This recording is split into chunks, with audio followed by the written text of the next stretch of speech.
Welcome to Mindful Chatting, a podcast where therapy meets real life. I'm Kristen, a therapist, business owner, and a lifelong student of what it means to fully show up in our relationships, in our work, and in our healing. Here, we unpack mental health concepts, explore mindfulness tools, and talk through the messy, beautiful, in-between moments that shape us. Whether you're a fellow clinician, a curious listener, or someone navigating your own growth, this space is for you. Let's chat. Hey friend, welcome back to Mindful Chatting on our Thoughtful Thursday series. And this series is where we slow down and talk about the things that come up in real life, whether it's in my sessions, in our relationships, or really in those quiet moments when you realize that something's got to change. So let's take a deep breath. Let's grab our coffee, your tea, your blanket, whatever feels grounding for you right now. Because today's episode is about something that shows up in every relationship, including the one you have with yourself. We're going to be talking about boundaries versus rules and expectations versus standards. Let's get into this.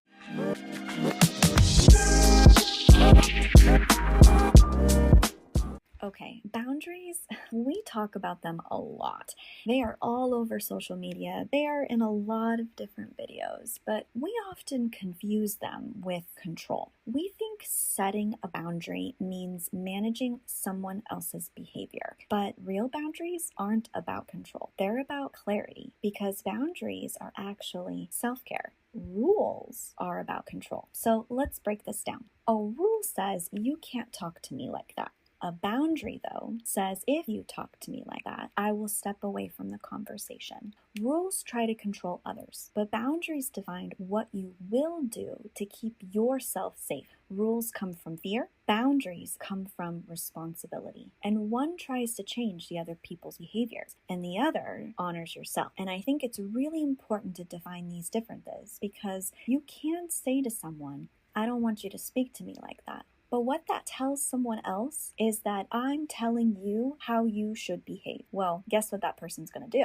They're going to get defensive, they're going to justify, and they're going to explain, which dismisses and invalidates your experience of being talked down to or disrespected in their talk, right? But if you say a boundary like, you know what, I don't really like it when you talk to me like that, and if you keep doing that, I'm just going to have to leave the conversation. What that does is it tells them that I'm uncomfortable. I spoke to them in a place of where I'm feeling something with their actions, and my actions of what I'm going to do with that action is going to be this, in that if you can't work on whatever it is, I'm going to have to do something in return, and that keeps me safe. A boundary is what you're going to do, not what the other person is going to do, because we can't control that other person. If they're going to continue to disrespect us and talk to us in a bad way, well, we can't do anything about that. But we can leave, we can disengage, we can stop talking to them. That is something that I have control over at the end of the day. And that's what boundaries really are, is setting control on what my actions are going to do if a rule, like someone talking disrespectfully to me, is broken. So now let's move to what expectations and standards are. And there's the same confusion that happens with expectations and standards. So I'm going to break those down too. So expectations are what you want others to do for you.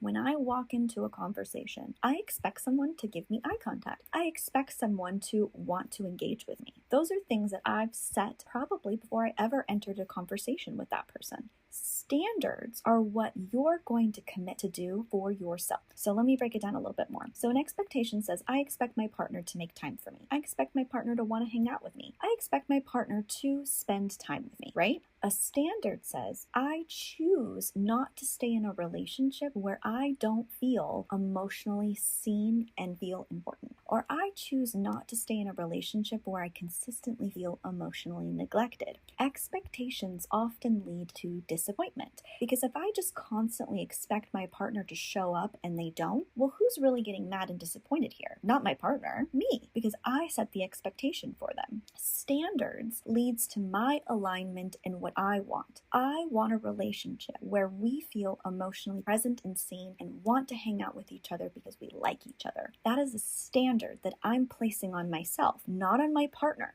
And I think that's where people get confused. I set this standard that my partner is going to act this particular way and I expect them to. Nope. The expectation is that I'm choosing a relationship where I'm choosing a partner that can do that for me. But my standard is whether or not that's actually happening for me. And then I get to choose whether or not I want to continue this relationship if I'm feeling emotionally neglected or not. So why does this really matter? Why does breaking this down help us define things, right? Because when we use control instead of clarity, we actually are abandoning ourselves because our safety becomes dependent on someone else's compliance. And that means I don't really have control over my safety, does it? Because I don't have control over people. Boundaries, on the other hand, put the power back into my hands. They don't demand, they decide. Boundaries aren't about punishment, they're about protection.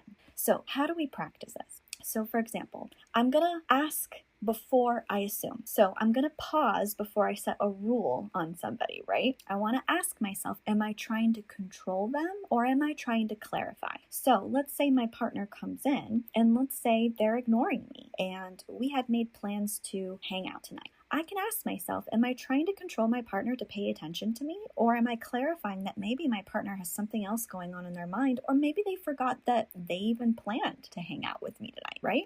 This is where I'm setting the rule. I also need to tell my partner that my boundaries probably need to be set, right? So here's what I'm going to do. I will come up to my partner and go, hey, I thought we were going to hang out tonight. Or I just want to make sure that we're still hanging out tonight, right? I'm clarifying, where are you? This is where I'm at. Where are you at? And then here's what I'm going to do. Because let's just say my partner's like, yeah, I said I did, but I don't really want to anymore. So here's what I'm going to do. Not here's what you must do, right? It's not that, well, you said that you were going to hang out with me, so you need to hang out with me. It's more of like, okay, it looks like that you've changed your mind, so I'm going to leave. That's what I've decided to do because I have control over my actions. Now, we're also going to check your motivation because boundaries are built from anger and closed doors don't go anywhere. That is based on control. But boundaries built from self-respect open them up a lot differently. So if my partner's just kind of ignoring me and then I decide to get up and leave, well, that's going to cause my partner to either question whether or not they still want me here. And then they're going to go, wait, I don't want you to leave. And then that's where you can go, but you're ignoring me. And we made plans. And so if you're going to decide to do this, this is how I'm going to act. You're defining what self-respect looks like, not only for your partner, but also for yourself within this boundary that you're creating. Now, let's move it over to the standard. You need to hold your standards even when it's hard and even when you might be lonely, because the right people will meet you at your clarity, right? So standards means that I'm not going to be in a relationship where my partner makes plans with me and then changes their mind at the last minute. That makes me feel unseen. It doesn't make me feel important. And that's not the type of relationship I'm looking for. That's a standard that I'm setting for myself. My expectation was that you made the plan and that you're going to show up. If you're not going to do that, well, then I have to really think about what the standards of my relationship is with this particular person. And I can communicate that through boundaries and defining my self-respect. One more thing before you go, and this helps me personally staying present and grounded, which we all need, especially when your brain wants to spiral into disconnection.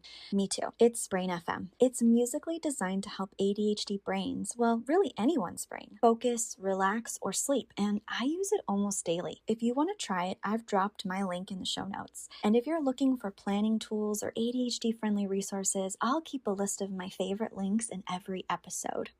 So as we close this out, this is my reminder for you. Boundaries are not about keeping people out. They're actually about keeping people and you safe to stay in. And when you feel the urge to set a rule, I want you to pause and reframe it as a boundary. So when you're tempted to lower a standard, remember, my peace is not negotiable. That's not rigidity. That's actually self-respect. Thanks for joining me for another Thoughtful Thursday. If this episode resonated with you or you think someone else should maybe hear to get a little reminder about this, share it with someone who's learning how to honor their peace.